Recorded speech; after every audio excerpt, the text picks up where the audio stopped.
मुश्किल भइल अब जख्म ई दिल के फील भइल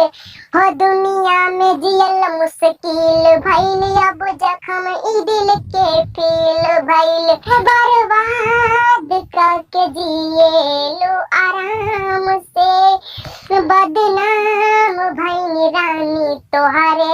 नाम से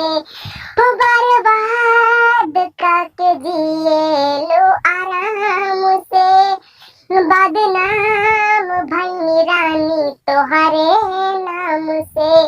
डेगे डेगे काट बोआइल नामुमकिन बापाओ धइल अपने खास देखल ना चाहे प्यार के दुश्मन लोग भइल हो डेगे डेगे काट बोआइल नामुमकिन बापाओ धइल अपने खास देखल ना चाहे प्यार के दुश्मन लोग भइल प्यार के फूल सूखल नफरत वाला घाम से बदनाम भइल रानी तोहरे नाम से बर्बाद करके जिएलू आराम से